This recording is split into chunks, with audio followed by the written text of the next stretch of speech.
Commission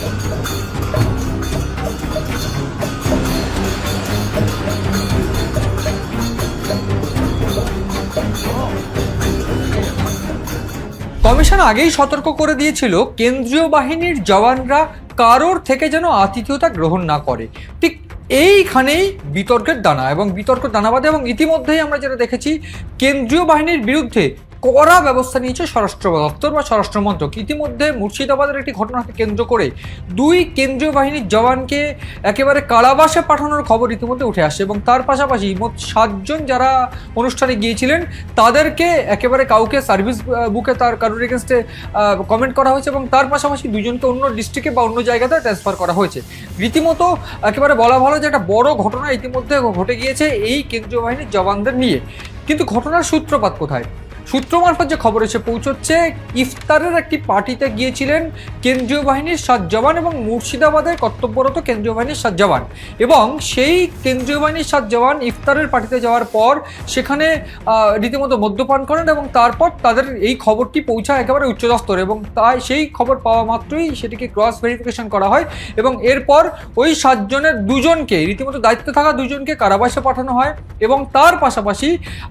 বাদবাকি যে মোট 5 জন রয়েছে তাদের মধ্যে থেকে 2 জনকে অন্য জায়গায় পাঠিয়ে দেওয়া হয় বদলি করে এবং বাদবাকি যে 3 জন তাদের সার্ভিস বুকে তাদের এগেনস্টে এই গোটা ঘটনা জানিয়ে একটা কলম লিখে দেওয়া হয় যেখানে তারা বিপদে পড়তে পারেন আগামীতে। এবং এর পাশাপাশি যে বিষয়টা ইতিমধ্যে অত্যন্ত চাঞ্চল্য ছড়িয়েছে, আমরা দেখেছি ইতিমধ্যে এই কেন্দ্রীয় বাহিনীর জওয়ানকে নিয়ে এর আগে কমিশন কিন্তু অত্যন্ত কড়া রয়েছে এবং আমরা এখানেও জানি যে ইতিমধ্যে ভোট ঘোষণা হওয়ার পরেই বা ভোট ঘোষণার আগে বা পরে এই দুটো সেক্টর মিলিয়ে এক প্রকার 480 কোম্পানি কেন্দ্রীয় বাহিনী ইতিমধ্যে মোতায়েন করা হয়েছে এবং তার পাশাপাশি কোন জেলায় কত ডেপ্লয়েড হবে মোট 704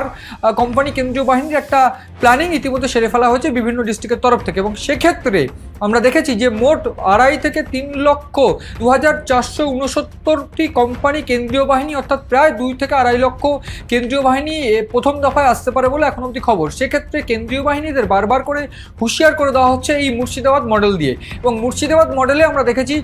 এই যে ঘটনাটির কথা আমি বলছিলাম যে মুর্শিদাবাদে যারা ইতিমধ্যে যে কেন্দ্রীয় বাহিনীর এগেনস্টে যে অ্যাকশন নেওয়া হয়েছে স্বরাষ্ট্র মন্ত্রকের তরফ থেকে, সেই উদাহরণ তুলে ধরেও কিন্তু তাদেরকে হুঁশিয়ার করে দেওয়া হয়েছে যে কোনোভাবে রাজ্যের কারুর থেকে কোনো নেতার থেকে যদি কোনোভাবে কোনো আতিথ্যতা গ্রহণ করে কেউ তাহলে সেক্ষেত্রে তাকে কিন্তু ভুগতে হবে। এবং তার পাশাপাশি যেটা আমি বলছিলাম যে কেন্দ্রীয় বাহিনীর যারা বস তাদের গাড়িতে জিপিএস ট্র্যাকার লাগানোর ব্যবস্থা করছে কমিশন। এর পাশাপাশি আমরা যেটা দেখতে পেয়েছি যে খবর ইতিমধ্যে সে পৌঁছেছে, বাঁকুড়ার বিজেপি প্রার্থী নীলাদ্রি শেখর দানা তার বিরুদ্ধে একটা অভিযোগ ইতিমধ্যে কমিশনে জমা পড়েছে। ইতিমধ্যে যে ভিডিও ভাইরাল হয়েছে, যদিও সেই ভিডিওর সত্যতা যাচাই আমরা করিনি, একটা ভিডিও যেটা ভাইরাল হয়েছে যে বাঁকুড়ার বিজেপি প্রার্থী তার যে কাট আউট সেটা বইছে কেন্দ্রীয় বাহিনীর জওয়ান এবং এই ভিডিও তুলে ধরে একেবারে কমিশনকে তুলে ধরা করেছেন তৃণমূলের একাংশ এবং ইতিমধ্যে সেই অভিযোগ কমিশনের কাছে পৌঁছেছে এবং বিজেপি নেতার এই বিরুদ্ধে এই অভিযোগ, সেক্ষেত্রে কমিশনের কি পদক্ষেপ হয় সেটা যেমন একদিক থেকে গুরুত্বপূর্ণ এবং তার পাশাপাশি পশ্চিমবঙ্গের ক্ষেত্রে এই মুর্শিদাবাদের যে ঘটনা সেই ঘটনাকে কেন্দ্র করে কমিশনের যে পদক্ষেপ, সেই পদক্ষেপ যে বারবার করে মনে করিয়ে দিচ্ছে যে নির্বাচন কমিশনার, মুখ্য নির্বাচন কমিশনার জ্ঞানেশ কুমারের কড়া বার্তা এবং খুব শান্ত এবং ধীর গলায় এটা বলা যে রক্তপাতহীন এবং ভয়হীন ভোট হবে, সেটারই যে একটা নমুনা এই কেন্দ্রীয় বাহিনীর বিরুদ্ধে অ্যাকশন সেটাই কিন্তু প্রমাণ করছে।